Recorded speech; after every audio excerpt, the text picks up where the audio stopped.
morning. It's Sunday morning, and it's time to work on the train layout here at AAA Hobbies in Magnolia, New Jersey. Stop on by, come in and see how we're doing on this. You know, every Sunday we do a little bit more. This Sunday what I'm going to do is, last week we left off with putting all the base colors on the layout, with the exception of this little patch in the farmyard, which wasn't quite dry at the time. So I'm going to paint this first. Then what I'm going to do is, I'm going to take some of this Woodland Scenics stone color that I used to do the stonework on the between the levels, and I'm going to get some white paint, mix it in with this, and lighten it up maybe half and half in a jar. And then I'm going to take a nice stiff brush and wipe most of the paint off and do what we call dry brushing. That's called painting with a dry brush. You get most of the paint off, then you just kind of scrub on the sides of the gray, and it'll highlight it and make everything jump out. And then we'll work on some of the turf around the farmyard. My first step here in painting the farmyard will be to take this paint here, and this is Woodland Scenics. It is earth colors. This is an earth colors kit, and what this has in it is a sample bottle, or a small bottle I should say, of all the different colors that Woodlands makes for painting a layout. We started out with these large bottles because we were doing really expansive areas.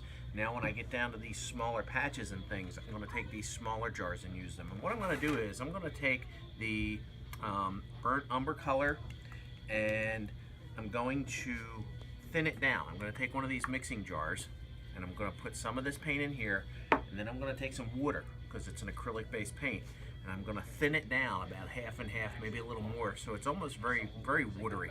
And then I'm going to take a nice brush, big brush, take some of that watery umber and just brush it over here, and it'll wash down into all the detail, and you'll see.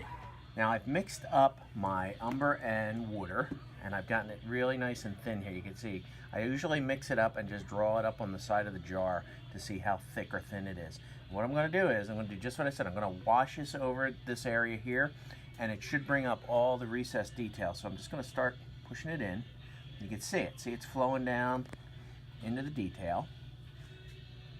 And I'll do this all the way across this piece.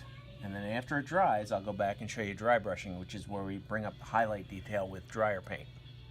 So it's time to dry brush. Now that my wash has dried, my dark wash, and you can see some of the detail on here, I've taken my base color, this ochre color, I added some white, and I mixed it up into a lighter ochre.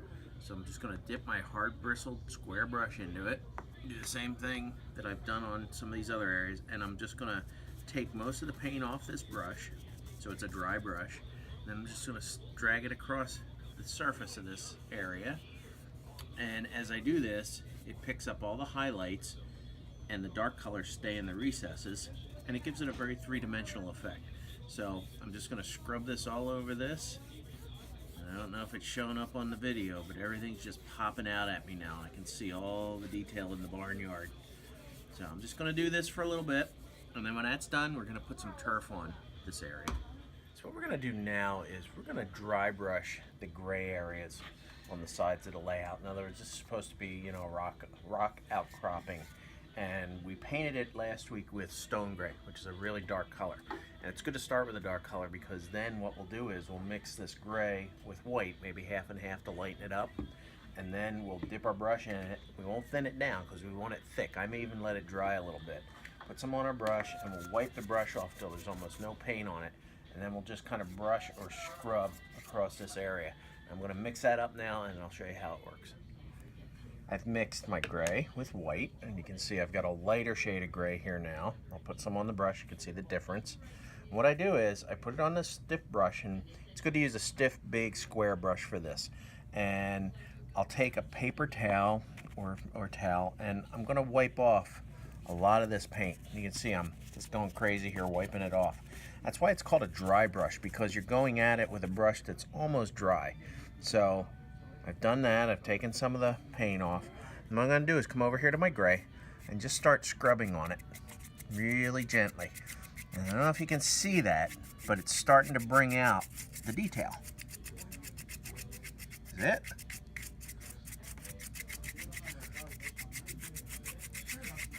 And what I'll do is I'll do this around the whole thing, and I put it on the brush, and always keep a lot of paper towels handy because you're going to go through a lot of them. And I wipe it off.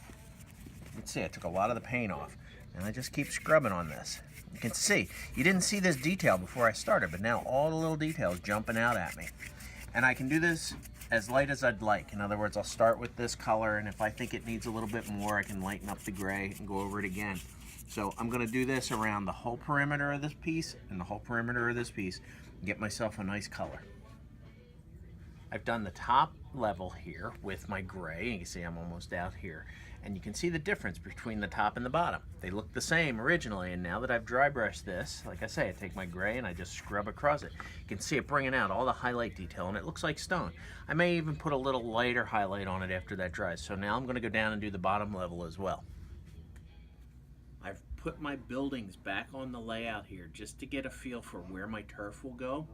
And we're gonna take some of this Woodland Scenics blended turf and some of the darker color turf here, and we're gonna do the farmer's yard first with the darker color, and then we're gonna put the regular blended turf around the other side. So when I'm finished, we should have just about everything landscaped. The buildings aren't done, obviously, I'll do those last. And what I'm gonna do is I'm gonna use this tacky glue, it's a white glue, and I'm just gonna put it in my container and paint it all around where I want the turf, and then I'm gonna sprinkle the turf on. So I'm taking my tacky glue, which I put in here. Basically, tacky glue is thick white glue, and I like it thick because it doesn't dry before I'm done putting it down. And I'm just gonna coat the whole farmer's yard here with this tacky glue. And notice I've got a line here for the building. I'm just gonna paint this right up to the edge of that line, edge of that pencil line. Another reason that I outline everything so I know what I'm doing, where things are.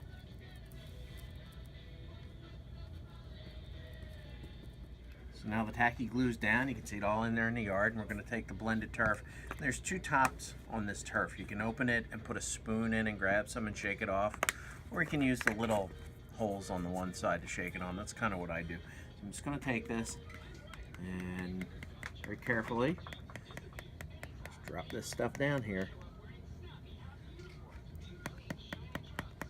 It takes a little while, so.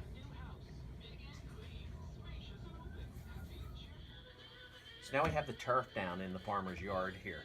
And I've glued it down on the bottom with tacky glue, but it's still loose on the top because it's a thick coat. So what I'm gonna do is I'm gonna move the house, and I'm gonna use this scenic cement, and you can spray it or brush it on, and what we're gonna do is spray it on. So I've put it in a little atomizer bottle. These are both Woodland Scenics products. And what I'll do is I'll just kind of mist it over it, and it's hard to see on the video. It's hard to see on the video, but what I'm doing is just basically raining on the turf. I'm gonna get it a little bit wet.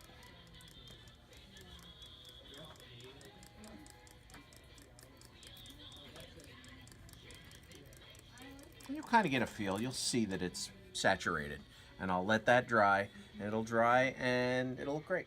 Now that the farmer's yard is done, we're gonna do the turf all around the farm, and we're gonna use a lighter blended turf. It's kind of a dark light blend so that it looks a little more wild and not quite, you know, like a manicured lawn. So I'm gonna put down the tacky glue, I'm gonna sprinkle this down, and then spritz it with some mister, and we'll be done. What did we accomplish today? We did a lot today, actually. We dry brushed our gray areas with some light gray so that it looks more like stone.